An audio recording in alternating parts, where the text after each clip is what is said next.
Vítam vás pri podcaste Zimné športové príbehy a dnes tu mám so sebou dvoch mladých mužov. Prvým z nich je snowboardista Samuel Sákal, vítaj. Ďakujem za pozvanie. A druhý je fyzioterapeut Jakub Kmeďko. Ahojte. A dnešný podcast bude na tému cesta späť na svah, pretože je to samo tvoja cesta späť po tom, čo prišlo zranenie na začiatku tejto sezóny.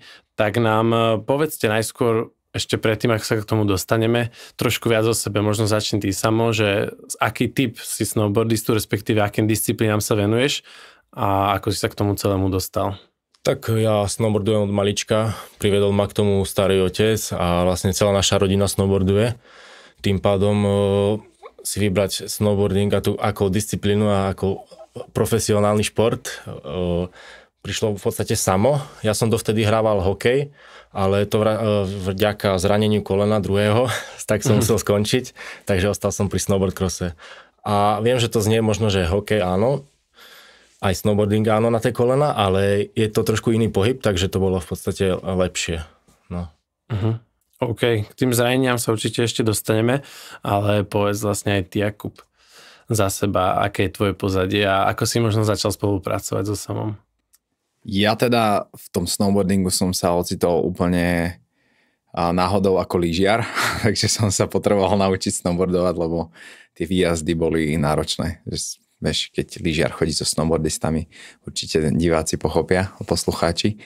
V podstate takou mojou hlavnou úlohou toho fyzioterapeuta nie je tých ľudí dávať len dokopy, že už si zranený a idem ťa liečiť, ale v podstate bavíme sa o určitej akéby prevencii alebo o tom, ako sa čo najviac vyhnúť alebo znížiť keby tú intenzitu toho zranenia, tak to je takou mojou prácou, ktorú robím aj cez tréning, aj cez tú fyzioterapiu. Takže využívam aj techniky fyzioterapeuta, manuálne techniky, ale hlavne veľa so športovcami, ale aj s ďalšími mojimi klientami sa učím pohybovať, ako používať to telo, či už na snowboarde, v posilňovni alebo v bežnom živote. Súčasťou toho sú určite aj v podstate tie zranenia, súčasťou športu a nejaký ten návrat po nich a v podstate sme tu aj kvôli tomu, že sám o tebe sa na začiatku sezóny po tej uplynulej sezóne, ktorá priniesla nejaké pekné úspechy na juniorských majstrovstvách sveta, si skončil 4. a takisto si sa už dokázal aj kvalifikovať na svetový pohár, v podstate medzi tú elitu, ale povedz nám teda, čo sa stalo na začiatku tejto sezóny a prečo aktuálne nie si na svahu. No tak prvý pretek sme mali Európsky pohár, tam tým, že to bol prvý pretek sezóny, tak konkurencia bola skoro taká istá ako na Svetovom pohári. Tam som skončil 12. Takže ako celkom boli dobré, ako som to nazval? Nejaké výhľadky. Boli aj presne tak, boli výhľadky výborné, takže mali sme očakávania na ten pretek v Cortine. Na tréningu sa mi mi vyskočilo koleno a nakoniec sa z toho stalo to, že som mal roztrhnutý predný krížny väz, popraskanú chrupavku a roztrhnutý meniskus. Takže to sa stalo všetko na skoku, dopadol som, koleno mi vyskočilo, ja som ešte aj zišiel do cieľa, ale volal som aj do vysielačky, že nie je niečo v poriadku, tak mi zavolali záchranku a potom som išiel následne do nemocnice a tak sa to potom muselo vyšetriť. Jakub, čo ty ako si zareagoval, alebo ako reaguješ, keď niečo takéto športovec ti oznámi, že sa stalo? Ja teda prežívam tieto veci možno až príliš. Možno preto, že už som rodič, takže toho svojho zverenca berem ako také svoje dieťa.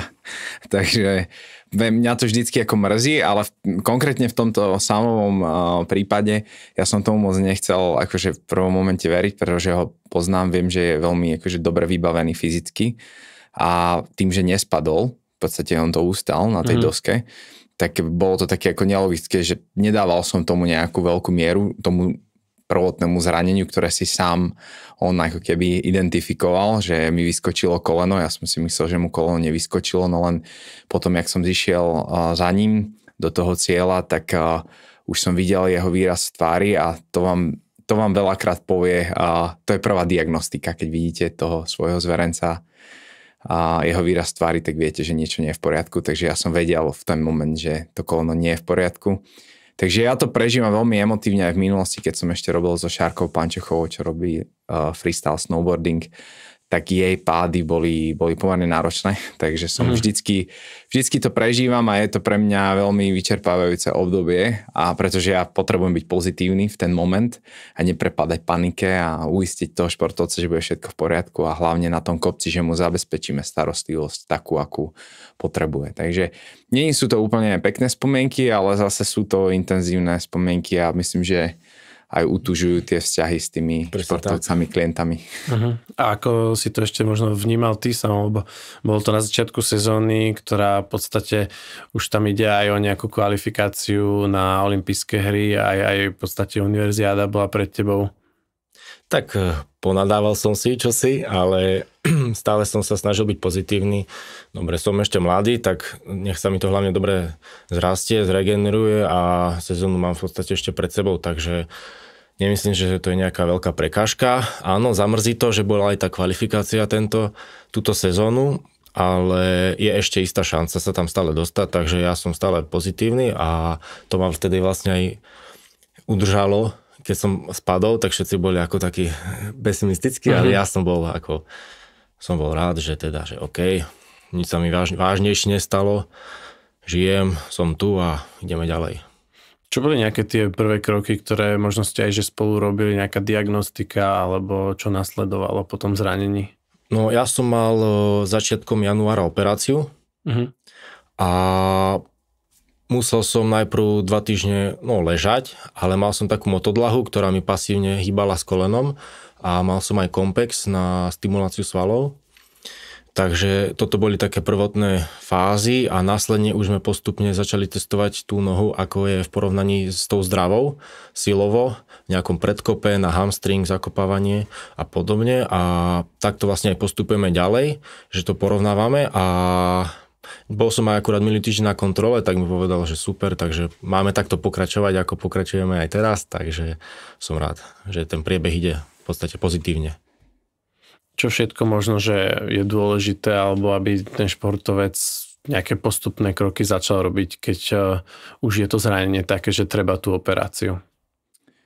Tak za mňa to najdôležitejšie, čo už som aj v minulosti spomínal, je tá multiodborová spolupráca. To znamená, že my máme pre SAMA veľmi dobré zázemie, už od športového riaditeľa Mateja Matisa, ktorý nám pomáha v podstate so všetkými podmienkami, že môžeme trénovať.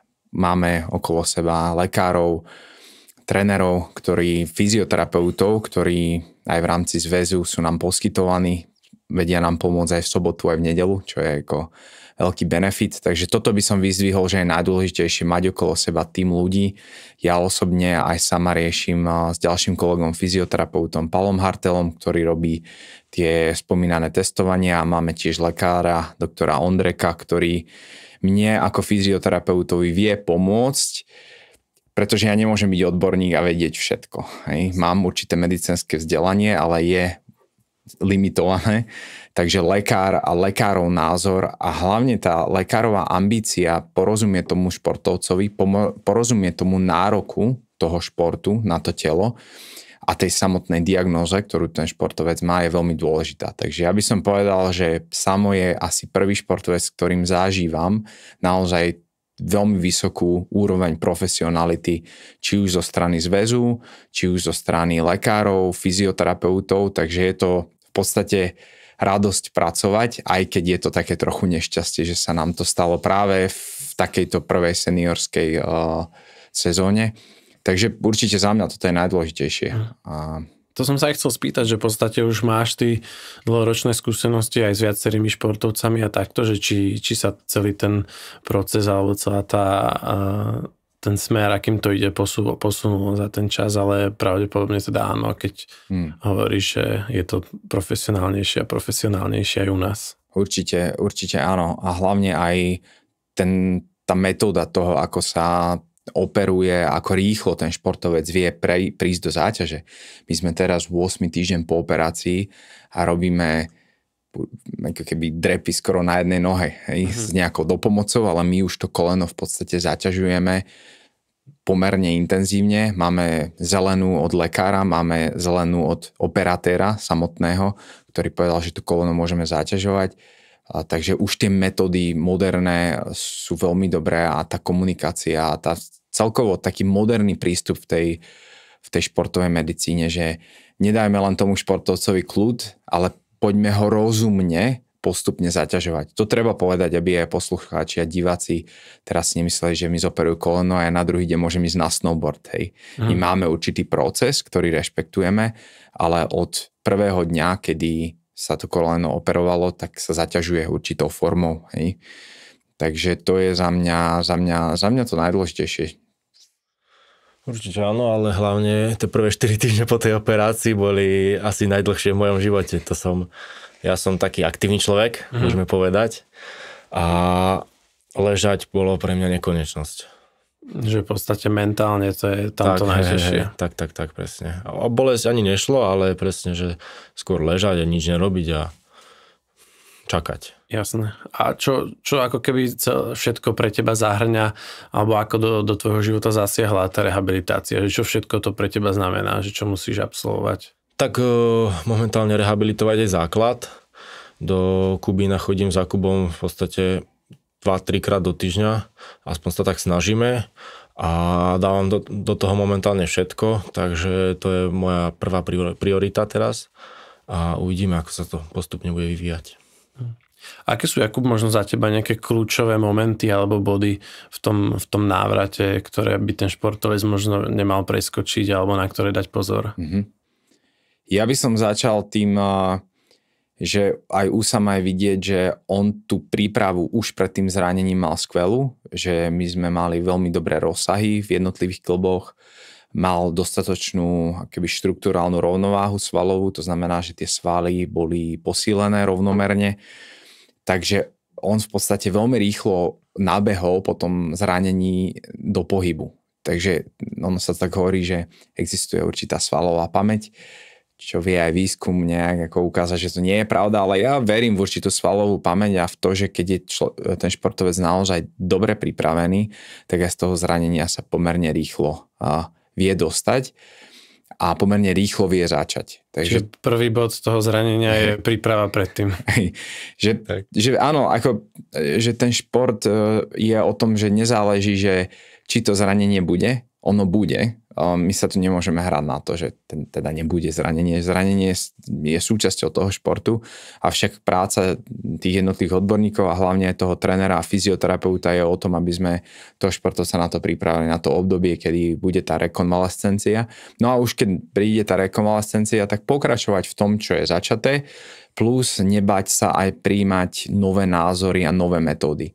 Čiže ja tiež nechcem hrať frajera, že sme so Samom spravili všetko, nespravili sme všetko. Áno, spravili sme 100%, čo sme vedeli, ale ja už teraz viem, že budeme hľadať aj nové metódy, ako ho pripraviť na ten snowboard, čo zlepšiť. Potrebujeme zásadne zlepšiť flexibilitu napríklad v tých konečných rozsahoch, mobilitu tých jednotlivých klbov dolných končatín, špecificky na snowboard. Takže nebať sa aj v tej rekonvalescencii, keby vypočuť si možno názor iného fyzioterapeuta, iného odborníka a doplniť to, že čo sme ešte neurobili a môžeme urobiť preto, aby sa to napríklad nestalo druhýkrát, pretože ten predný krížny väz kolení je zranenie, ktoré sa ľúbi opakovať. Ak sa tak široko spektrálne neposilní to koleno. Takže je to výzva pozorovať stále to telo a vystupovať z také komfortnej zóny, že to je taká klasika, že toto nám fungovalo, to sme robili vždy. No nefungovalo. Hej. Že tým, že sa ten športovec zraní, to znamená, že to až tak nefungovalo, preto poďme si povedať, čo vieme ešte urobiť extra. Takže to mňa teraz aj s ostatnými kolegami čaká povedať si, čo vieme zlepšiť do tej ďalšej sezóny. A v podstate ono je to také motivujúce, že prísť ešte silnejší, ako sme išli do sezóny 2024-2025, ísť naozaj ešte viac pripravený, ešte silnejší, ešte odhodlanejší do toho, že ideme robiť výsledky. A nové metódy vieš aj nejako povedať bližšie, že čo nejako konkrétnejšie máš na mysli? Tak dnes máme takisto ako technológie akokoľvek iné, tak aj v tej medicíne aj v podstate v tej športovej diagnostike sú naozaj v popredu a idú ďalej. Takže ako som spomínal toho kolegu Pavla Hartela v Žiline, on má k dispozícii elektromyograf, na základe ktorého my vieme konkrétne testovať aktivitu jednotlivých svalov a koľko kíl zaťažuje na tú nohu, v aký moment. Vieme to trénovať a vďaka tomu počítaču máme priamy feedback v ten daný deň, ako sa to koleno správa. Čiže toto sú také veľmi moderné technológie, kedy my nič nerobíme už na náhodu. Hej, že ja ti poviem, že tu si sprav 3x10.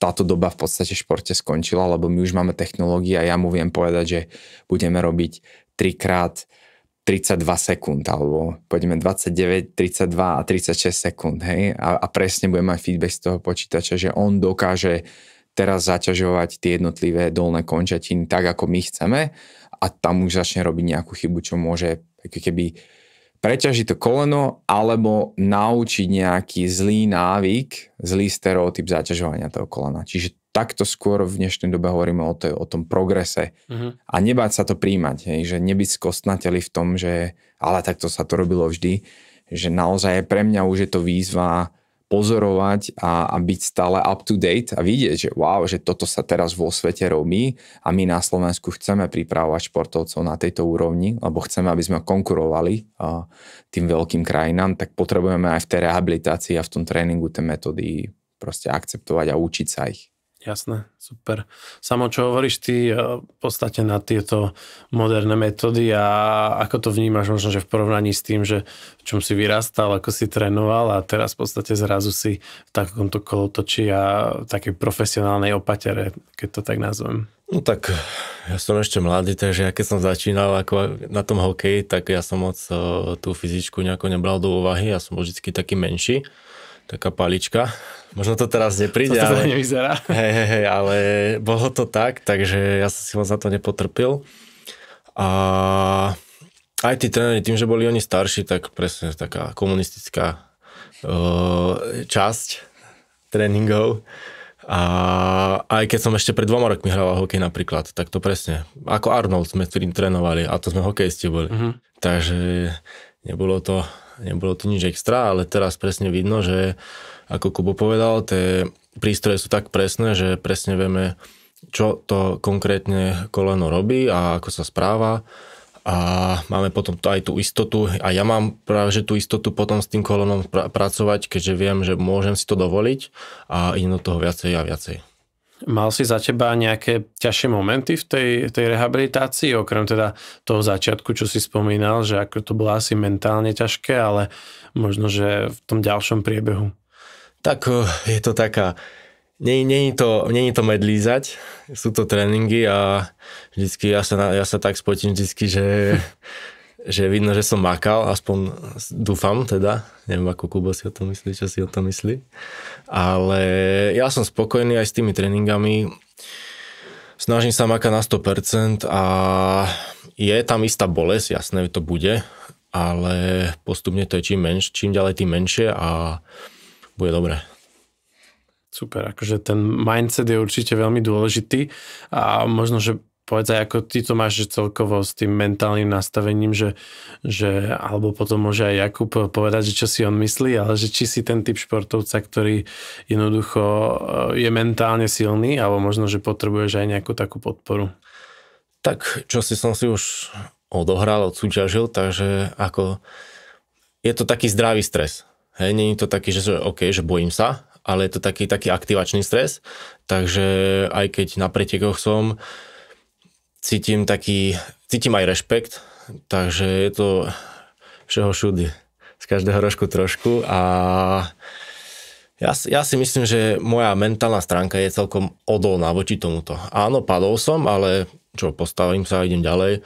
Aj vtedy cítil som takú bolesť v tom kolene, keď som padol v úvodzovkách. Nespadol? Tak, ale išiel som do cieľa, vypol som sa z viazania, odcupitkal som si tam vedľa a už som len čakal. No. A nič sa nedalo robiť, to je šport. Čo ty, Jakub, hovoríš na disciplínu mladého muža? To úplne akože není téma, to, čo sa Samovi povie, to on robí, ale čo by som tak vyzdvihol, že on nie je typ športovca alebo človeka, ktorý ide do toho, ako by som povedal, hlúpo alebo bezhlavo, že vždy sa ma aj opýta, že keď mu dám náročnejší cvik, že OK, už je to ready, že má opatrnosť v sebe a to je to, čo sa mi na ňom najviac páči, že áno, je tam tá odolnosť, tá tvrdosť toho severského chlapa, severských hôr, hej, ale zároveň je tam aj tá opatrnosť.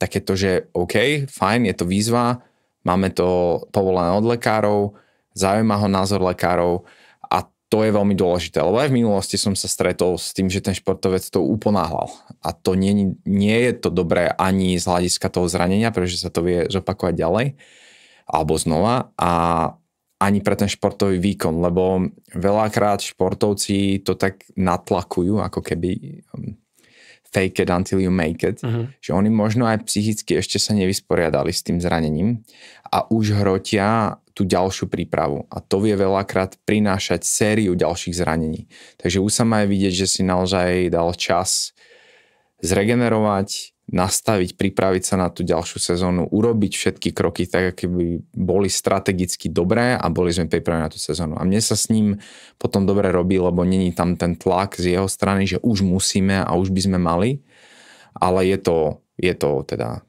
svedomité, je to ambiciozne, ale postupné. Takže zatiaľ takto a máme marec, v podstate v auguste máme vyhliadku ísť na snowboard, takže toho času sa znení až tak veľa, hej. Takže budeme makať, no. Chcel som sa spýtať teda, že či trpezlivosť je tvoja nejaká silná vlastnosť, ale predtým, ako sme sem vošli, si hovoril, že niekedy v júni už by si chcel ísť na snowboard. Tak áno, sú také... To novinka.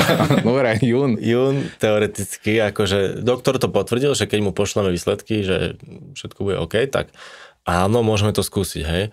Ale neviem, ja som si uvedomil to, že proste už túto sezónu nestihnem, aj keď čo spravím. Takže fakt, že nie sa kam ponáhľať a už jedno, či júl alebo august, uvidíme, kam to pôjde a presne, netreba to hlavne uponáhľať a treba sa pripraviť na 100% a potom až, ak nie 120% a potom až na ten snowboard. Jasné, takže budeš trpezlivý, keď bude treba. Určite áno. OK. A ako cítiš nejakú takú podporu? Či už to je ako nejak od rodiny, od priateľov, alebo z slovenského lyžovania? Tak tým, že aj tu som dostal to pozvanie, tak asi na mne nezabudli. Ale je tam podpora aj od rodiny, od priateľov, takže snažím sa byť statočný. a som rád vlastne, že ma takto aj podporujú, aj že ma v podstate, že mi aj Kuba platia, takže všetko do jedno do druhého zapadá, takže všetko je tak, ako má byť. Jakub, kedy ty očakávaš už možno potom nejakú takú, že plnú záťaž, alebo kedy môže byť samospäť? Tak záleží to od tých subjektívnych a objektívnych pocitov samových, ale aj to, čo v podstate nám povie lekár, to je to objektívne a ja toto nechcem uponáhľať, pretože mne aj bolo povedané lekármi, že najčastejšie opakované zranenie toho kolena je kvôli tomu, že tí športovci príliš rýchlo zaťažia to koleno. Takže ja budem v podstate dbať na to, aby sme ten snowboard oddialili čo najďalej. A kde som už samovi tento týždeň hovoril, že kde začneme je napríklad na vode, že paddleboard bude už prvá taká moja ambícia zaťažovať to koleno, potom možno wakeboard a to už sú také prvé kroky pre mňa, keď už ten športovec robí tú športovú aktivitu, že nie je to fitko, teda nie je to tá posilňovňa alebo tá rehabilitácia, ale už v podstate, že je v tom prostredí, ktoré začína imitovať ten jeho šport. A to v kúde môže byť toto leto. Takže myslím si, že tam sa už v lete budeme baviť o tom, že budeme chcieť tú plnú záťaž. Lebo tá sezóna pre nich začína v oktobri? Dobre si pamätám? Tak, hej, v oktobri bol prvý peťak. Čiže v septembri... Novembri je prvý peťak. Dajme tomu október, november už naozaj, tam nie, že či je pripravený, tam už tie požiadavky budú. A je to reálne číslo. Hej, na základe toho zákroku a toho, ako to pokračuje, tá rehabilitácia, tak si myslím, že to bude reálne pre nás. Takže v lete už vymetáš wake parky a môžu sa tam stretnúť. Budeme dúfať, ale tak. Budem ho brzdiť každopádne. Hej, že to je Toto je tá, ako keby v týchto športoch zimných je to, že človek ani nemusí urobiť niečo zlé, stačí, že neurobí ani chybu, stačí zmena prostredia, že ten sneh je zrazu iný, má inú formu ten sneh, je zamrznutejší. Alebo je tá trať, ja si myslím, že aj samové zranenie, ktoré bolo, že tá trať nebola postavená ideálne, ten dopad, pretože to ešte bola tréningová jazda, tá trať sa aj zmenila potom, ten presne, neviem, či neodstránili náhodou aj presne. Odstránili jeden kopec, tam, kde si sa zranil v podstate. Áno. Tam, kde sa zranil, tak oni to upravili. Okay. Čiže toto sa veľakrát v týchto zimných športoch deje, že aj tá trať je v podstate nedokážu tí organizátori postaviť tú trať hneď dokonale. Ona sa musí otestovať. No samo ju minulý rok testoval, bohužiaľ jeden z prvých. Čiže toto je v tom športe, že tam ja vždycky trpnem ako fyzioterapeut, že my môžeme pripraviť toho športovca, spraviť si ten checklist, že všetko sme spravili a prídu potom horšie podmienky, snehové alebo horšia trať a už to zranenie, zase vystavujeme toho športovca tomu zraneniu. Takže to je taká tá moja frustrujúca časť práce. Ale je aj zaujímavé napríklad, že ďalšie dve pretekárky si tiež presne tieto predné krížne roztrhli. Rovno na tej istej trati. Okay. Takže celkovo sme traja. Tak to asi obzvlášť ešte snowboard cross, kde to nie je o nejakom jednom skoku, kde sa to dobre môže vychytať, ale ich tam natrati X a potom sa takto dopadne. Stáva sa to, je to šport. Je to šport a je to aj náročné, myslím si, že v týchto podmienkach snehových stavať vôbec trať. Takže... Jasné. Aktuálna sezóna si myslím, že nikde nie je jednoduchá, čo sa týka snehu, okrem možno nejakého Japonska, ale kým sa dostaneme ešte k plánom, nejakým tým ďalším, by som sa chcel pohľadnúť za nejakými takými úspechmi a možno, že aby si ty povedal, že ako to samo hodnotíš v podstate 4. miesto na juniorských majstrovstvách sveta alebo účasť v podstate už medzi tou elitou, že sa prebojoval, kvalifikoval na ten svetový pohár, tak povedz možno ty, že či sú toto tie najväčšie, alebo či si ešte niečo iné ceníš viac? Určite tieto dve, čo si spomenul, sú asi také najviac úctihodné. Bola tam tá Cortina, kde som bol vlastne 13. v kvalifikácii na svetovom pohári a celkovo som 26. sa mi zdá skončil. A potom presne tieto majstrovstvá sveta juniorov do 20 rokov vlastne. Tam som bol presne 4. individuálne a 3. sme boli v štafete aj so Sarou Pitoniakovou. A to bola podľa mňa taká moja čerešnička na torte v tej sezóne, lebo to boli posledné preteky v podstate a aj Kubo tam bol s nami, takže to bolo tiež veľmi príjemné, že nás aj dokopy dával a tak.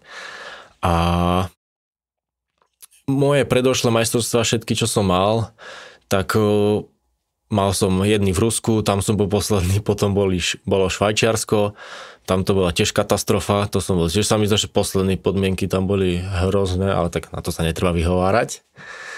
A potom sa mi zdá, že tam bolo Taliansko, Paso, San Pellegrino a tam som tiež mal výborne našlapnuté, ale tam som v prvej jazde hneď vypadol, takže toto Gruzínsko, čo som bol, tak to bolo ozaj také. Konečne som sa dočkal toho výsledku, čo som si poprial. Jasné. A ako dlho v podstate sa tomu tak serióznejšie venuješ? Spomínal si aj ty, že ešte v podstate nedávno si hrával v Martine hokej. No ja som o tomto snowboard crosse viem od 8. ročníka. Začal som to od 1. ročníka na gymnáziu.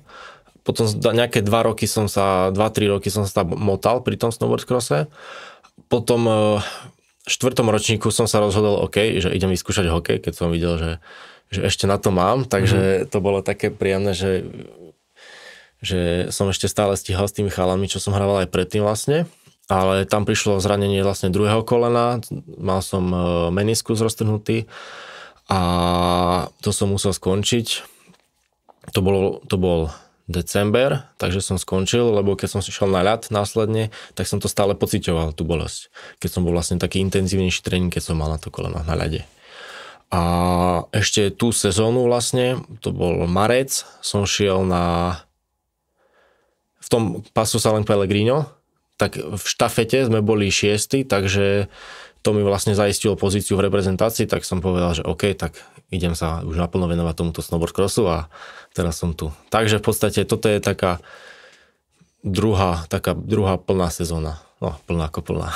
Jasné. A prečo možno práve snowboard cross? Ja som niekde ešte aj videl, že si aj paralelný slalom robil, že alebo nejakých pretekov sa zúčastnil, ale nie sú to možno úplne také, že by som povedal, že tradičné disciplíny, respektíve máme tam síce fantastický úspech, striebornú medailu z olympiády, ale možno, že ten freestyle je taký, že na viacerých miestach, napríklad na Slovensku sa dá praktizovať a predsa len prečo ťa možno ten snowboard cross lákal? Ja si myslím, že ten freestyle, čo si spomenul, treba už robiť od malička a ja som na to nejako nikdy ako nebol a tým, že som aj teraz taký väčší, tak si myslím, že bolo by to trošku také kontraproduktívne. Ale ten paralelný slalom, tak to bolo len pomedzi bránky, to bola školská liga, takže to nebolo také vážne. Takže tento snowboard cross mi tak prischol a podľa mňa to je zaujímavé tým, že ideme 4 naraz, tak je to aj taký adrenalín. Takže je to také, že ho všudy.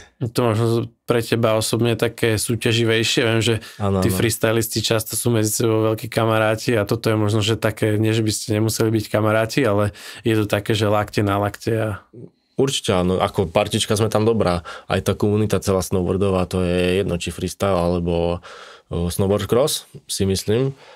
Ale je to rameno na rameno a aj na pitstyle, čo boli vlastne, čo som stihol ešte ten prvý pretek, tak tam som tiež sa takým jedným Kanaďanom trošku poťukal, chudák vypadol, no a ja som šiel ďalej, ale nič nelegálne som nespravil, takže všetko v rámci pravidiel. A Jakub, myslíš si, že sú tie proporcie, do ktorých Samo dorastal výhodou v tomto športe? Je to sa tak napravil. Je to individuálne, hej? Že ono sa tak hovorí, že v Čechách, že váha jede. Už to nie je pravda, hej? Že ten šport sa veľmi vyvíja aj v iných športoch, napríklad vodný slalom, že keď si teraz porovnáš tých slalomárov, oni to sú není obrovskí chlapi vôbec, sú to skôr naozaj že veľmi atletické postavy. Ten šport sa veľmi zrýchluje, aj tie prekážky, aké sa stávajú, sú v podstate veľmi technické. A ak ten športovec má hmotu, ktorá je navyše, tak mu bude vadiť. A to je jedno, či už je to svalová alebo tuková hmota, hlavne ak sa bavíme o tom tuku, tak bude to tomu športovcovi navyše vadiť. Takže proporcia na to určite má, ale ešte je aj vo veku, kedy vieme veľa modelovať, ešte ho vie zosilnieť, vie znížiť telesnú hmotnosť, s ktorou budeme vedieť lepšie pracovať. Aj napríklad to zranenie kolena veľakrát je, že ten športovec možno má 2-3 kg navyše. Tie, keď dáme dolu, tak tomu kolenu veľmi uľahčíme tú situáciu v takých extrémnych situáciách, ako bola napríklad v tom Taliansku. Takže má na to určite proporcie, to bez debaty. Ja si myslím, že to, čo som mal možnosť aj v iných športoch vidieť, tak jednak má ten talent, má v sebe tú prácu, má za sebou tú prácu a má v sebe ten chtíč pracovať. Takže myslím, že máme ako proporcie na olympijského športovca, to si dovolím tvrdiť. Veľmi skromne. A ty si myslím, že aj bol pri tom jeho úspechu v Gruzínsku, ak sa nemýlim. Áno. A ako si to ty celé vnímal, tú súťaž, že mohlo to byť možno ešte aj trochu lepšie, alebo bol si že absolútne spokojný s tým, ako to dopadlo? To je také pekné, že ja som tam nešiel s očakávaniami žiadnymi, že pre mňa to bolo, že wow, že tu sme donesli dievčatá zo Ždiaru, čo sa tam šmýkali vedľa vleku a donesli sme ich na majstrovstvá sveta a postúpili v podstate do finále. Tak to boli wow. Takže som nemal očakávania a to keď som videl, že skončili tretí v tých dvojiciach, tak bol naozaj že wow moment. Veľmi som si to užil, tá gruzínska atmosféra a to, ako to Gruzínci robia. To bol fakt veľký zážitok, bol to asi jeden z najkrajších eventov, čo som zažil. Bolo to veľmi príjemné, boli sme tam v podstate s Čechmi a bol tam československý tím, obrovský tím. Mali sme tam 2 trénerov, 3 aj vlastne s našim technikom. Takže bol to krásny zážitok, že mám zimomriavky z toho, že to bolo naozaj, cítilo sa to ako majstrovstvá sveta v hokeji, keď sme vyhrali.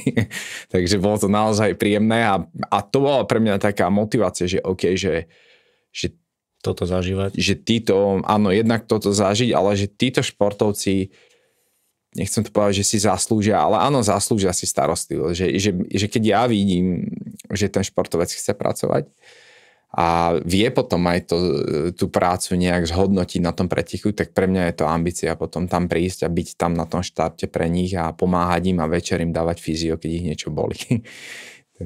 takže tak by som zhrnul to Gruzínsko, že bol to určite silný zážitok. Super, tak asi nejak by si myslím, že by to aj malo fungovať. Hej. A poďme sa ešte povedať o tých plánoch, respektíve o takej nejakej aktuálnej, respektíve budúcej sezóne. Prebieha tá spomínaná kvalifikácia na olympiádu Milano Cortina. A ako vidíš ty samo túto tému? No, veľký otáznik. Ale nie, ako je tam istá možnosť, keď sa Katka Pitoňaková, keď ona bude jazdiť sveťaky a kvalifikuje sa do 32, tak môžem ísť s ňou napríklad do tímu na zimné olympijské hry. A keď nie, tak ešte bude tam, sa mi zdá, že jeden pretek budú sezónu v začiatku. Keď sa tam kvalifikujem a budem tak top 4, top 8, tak možno veľký otáznik, ale žiaľ, asi si ešte počkám na to 2030. Ale keď vystrelí karta, veď bolo by super, ja by som si nešťažoval. Jakub, ty sa cítiš tak, že bude na to ready, na ten štart tej budúcej sezóny, že tam bude šanca, možno aby aj nevyšla tá kvalifikácia, tak zase začať nejaké super výsledky zbierať? Ja som, keď sme sedeli a čakali na podcast, tak som sa ho pýtal, že ideš teda na tú olympiádu, aby som vedel, čo mám povedať v podcastovom štúdiu. A on povedal, že ide, Takto, tú prácu hlavnú, ktorú teraz aj robí, je ten tréner Peter Knap, ktorý odvádza naozaj skvelú prácu s tými športovcami, veľmi sa im venuje. Učí ich naozaj, že snowboardovať od základov. Oni sa učili oblúky robiť, Bočko, ako ho voláme, nášho trénera. Petr je naozaj pedant, čo sa týka techniky snowboardingu, je to starý snowboardista, on proste vyžaduje kvalitu toho jazdenia, je detailista, takže záleží to na tomto, že koľko sú oni schopní nasať, navnímať a aplikovať na tej trati. Bez debaty psychicky a fyzicky a tie podmienky, ktoré nám zväz dáva, tak majú na to byť na olympiáde. Hlavne servisman, jeden z tých najlepších by som dovolil povedať, Kufi. Hej, čiže aj toho chceme pozdraviť, to je človek, ktorý naozaj sa o nás stará nielen po tej technickej stránke, ale aj po tej stránke toho snowboardingu, pretože 30 rokov okolo toho snowboardingu už je. Takže myslím si, že my máme zázemie, jak zo zväzu, tak technické zabezpečenie, že vieme športovcov pripravovať na olympijské hry a možno tam naozaj spraviť aj výsledok. Teraz je to o tom športovom šťastí, o tých jednotlivých udalostiach, ktoré na seba naväzujú a či to tí športovci sú schopní násať a aplikovať a mať to športové šťastie. Takže ja im fandím a stojím pri nich a myslím si, že na to majú a samo určite. Tak k tomu šťastiu treba ísť aj trošku naproti a asi je super, že tou vašou prácou tomu aj naproti idete. A aké máš ty možno také kariérne ciele, keď sa pozrieš ešte trochu ďalej v horizonte? Tak ešte minimálne aspoň tak 4 olympiády by som chcel stihnúť. Super. Ale... To ja už budem na dôchod. No neboj sa. Ale určite majstrovstvá sveta a zimné olympijské hry, to sú také asi moje najviac. Tam smerujem. Chcel by som pri tomto ostať. Hádam mi zdravie dovolí, takže to bude také asi vysnívané. Možno prekonať Rada Žideka, jeho druhé miesto, že by som bol prvý. To sa dá iba jedným spôsobom. Tak. Ale tak všetko je vo hviezdách. Super. A v podstate, čo si odnášaš možno z tohto zranenia, aby si tie ciele postupne naplňal? Čo si odnášam? Fúha. Ako ťažko povedať, pretože aj rozcvičku sme mali dobrú, to treba dodať, že boli sme dobre pripravení. No. Zranenie nastalo a už len sa mentálne udržať tak, ako som bol predtým, že OK, že fokusujem sa na ten výsledok, respektíve ani na ten výsledok, ale na tú jazdu, že chcem dať aspoň tých 100% zo seba a už výsledok nech je, aký je. Takže hlavne nech som spokojný ja z tej jazdy a trenéri. A keď to bude takto, tak všetko bude ako má a postupne sa niekam prepracujeme a vznikne vlastne aj ten tím, ktorý bude napredovať ďalej. Čo si myslíte, že si možno že z tohto celého príbehu zranenia a rekonvalescencie môže zobrať aj možno nejaký bežný športovec, alebo čo by ste možno že chceli nejak tak odkázať nejakému bežnému človeku, ktorý sa zraní, že? Zranenie patrí do športu, takže ja si myslím, že to nie je nič nenormálne, takže treba to len prekusnúť, zrehabilitovať a ísť ďalej. Nič viac. Teraz ešte ja by som mal doplňujúcu otázku, že či ide o profesionálneho športovca alebo o športovca, ktorý asi bežný športovec si myslím, že celkovo. Pre radosť. Čiže všeobecne to zaokrúhlime. Hej? Ja by som to predsa rozdelil, že u toho profesionálneho športovca to chce to strategické myslenie, že to ako som spomínal, že čo sme neurobili, alebo že čo môžeme urobiť lepšie. A že strategicky, dobre, máme tu olympiádu, máme tu veľké ciele, ale že čo potrebujeme zmeniť v tých najbližších týždňoch, mesiacoch a tam si naozaj treba pozrieť úprimne a byť voči sebe úprimný. Veľakrát sa necháme takým tým egom a tými ambíciami tak pohltiť. Takže to by som u toho športovca povedal profesionálne, že najdôležitejšie spomaliť a dať si určitú stratégiu, ako ideme ďalej a čo hlavne potrebujeme zmeniť. No a u toho amatérskeho športovca, keď sa to stane, tak veľakrát ja teda pracujem, možno, že už aj viacej s amatérskými športovcami, ľudia, jak si ty a ja, Filip, že športujeme pre radosť. A tam to zranenie je veľakrát ešte horšie, lebo tam si ten človek povie, tak robím to pre radosť a ešte si ubližujem. A tam mám skúsenosť, že ten človek opäť niečo nerobí. A najčastejšie je to regenerácia, že u toho amatérskeho športovca, keď sa zraní a to riešime, ako naozaj, dovolím si tvrdiť každý deň, že si rodič, si podnikateľ, alebo máš prácu, do toho chceš trénovať ako profesionálny športovec. Lebo to vidíš všade na sociálnych sieťach. Chceš mať na stráve, na sociálnych sieťach, chceš mať dobré čísla a chceš ísť na preteky, chceš ísť behať maratón, dajme tomu, a zraníš sa. A tam naozaj, že profesionálny športovec má čas a mal by mať podmienky na to len športovať a regenerovať. Nie starať sa o dieťa, o firmu a o x ďalších povinností. Takže tu na u tých amatérskych športovcov veľakrát, keď sa zrania, tak si pozrieme ten tréningový program, že ako trénujú a úprimne im povieme, že kamo, toto sa nedá, čo si ako nastolil, alebo čo ti tréner nastolil, tak toto sa nedá zvládnuť a preto si sa zranil. Lebo veľakrát nám to telo tak ako keby aj v tom profesionálnom športe a v tom amatérskom športe tak napovie tým zranením, že toto nie je úplne cesta, ktorou sme sa vydali. Hej. Nehovorím, že to je samou prípad, jasné, ale u tých, dajme tomu, vytrvalostných športovcov a amatérskych športovcov častokrát to naozaj nebola cesta a preto sa ten športovec ako keby zranil. Takže určite by som tak ako odkázal, že to zranenie je čas to je taký audit.